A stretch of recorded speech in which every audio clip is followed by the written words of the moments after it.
The Edo State Government has revealed plans for a renovation and overhaul of the Oba Akenzua II Cultural Center in Benin in a bid to restore the historic monument to its heydays as a hub of cultural heritage in the state. Speaking during a courtesy visit of the members and executives of Agwaba Simi Movement Worldwide and a coalition of Benin socio-cultural organizations at the Edo State Government House, the Secretary to the Edo State Government, Barrister Umar Musa Ikhilo, highlighted the renovation plans that have been in the works for the palace of the Oba of Benin, Omonobanedo Ukwa Oba Ewa II, and the Oba Akenzua II Cultural Center, noting that the Ukpelo administration have always considered the rehabilitation as a priority case. He recalled the need for the restoration of the historic value of the cultural center as he thanked the groups for their continuous support, as he recounted the commitment of the state government to safeguarding traditional heritage.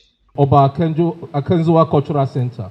That is a matter that we are already handling. In fact, that matter was supposed to have been handled last year. The governor, His Excellency Senator Monday Okweolu, sent the then MD of Public Building and Maintenance Agency to go and check. And they did a survey and came up with a plan on how to overhaul and rehabilitate the cultural center.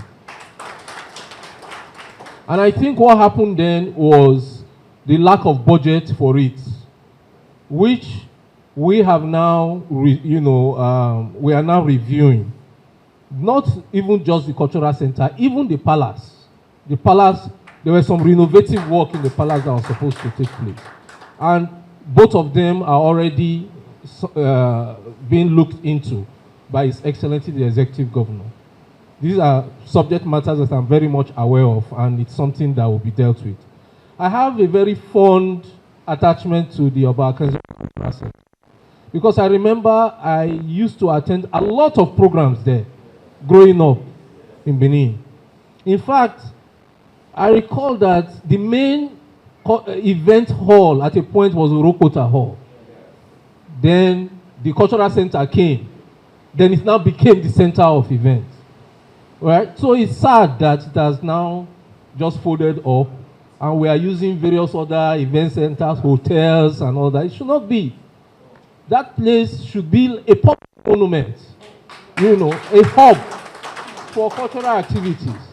And we, as a government, we are going to ensure that we revive it. There's a lot that can be taking place there. The Commissioner of Arts, Culture and Creative Economy, Honorable Chris Okaigben, highlighted the need for promoting cultural heritage, announcing plans to create room for creative content in promotion of the state. He also addressed issues concerning the Edo Carnival, stating that the platform is a means for displaying the unity and brotherhood among cultural groups in Edo State.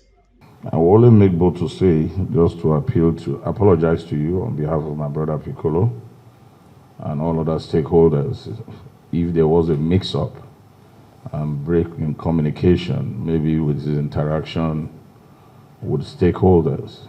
How have we addressed them? It was an event it was the unveiling of the Edo Carnival that sparked reactions from stakeholders.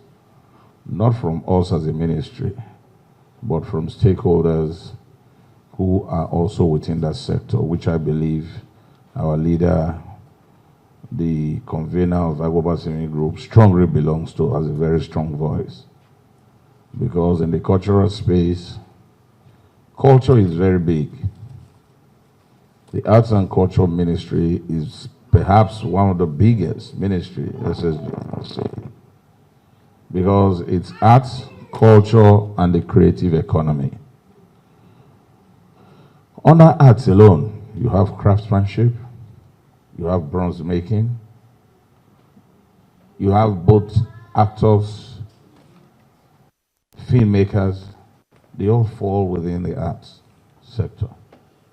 Our culture, of course, as we know, I'm sure, is one of the greatest in Nigeria.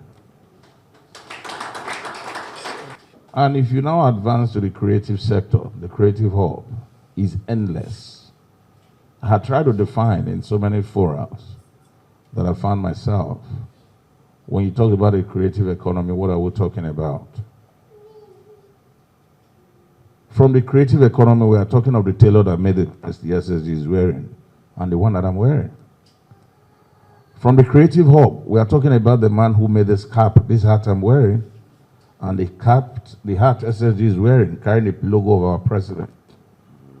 From the creative hub, you are talking about the young lady who made this bead in my hands and who made the beads in my chairman's hand of Edo Coalition. We can go on and on and on.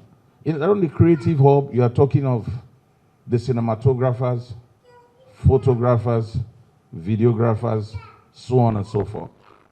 Within the creative space, you are talking about someone who is creating something out of nothing. Members of the delegation commended the governor for his efforts in protecting the cultural and traditional heritage of the state, as they expressed eagerness to continue to collaborate with the state government. Yeah, it is true that when people work, they deserve reward. But the purpose why we support Governor Modokbewolo is not for personal gain. It's to restore our identity. And we are glad that our identity has been restored by this government. The reason why we voted for Governor Bewolo came out last week, and he told everybody that the returned artifact belonged to Oba of Benin. And we only have one Oba Palace in Edo State. For that, we are happy. In terms of security, he has done wonderfully well. And I must continue to commend him in a very recent time for all he has done. Our brothers who are in the grave would have wished, if he was alive, if he was there in the last administration, they would have been alive now to tell the story that yes. But unfortunately, the past government messed up so many processes in terms of security. Again, I say thank you to him for not playing politics with the returned artifacts of His Majesty. Olumide Abiodun Mudashiru, reporting for PFM Global News.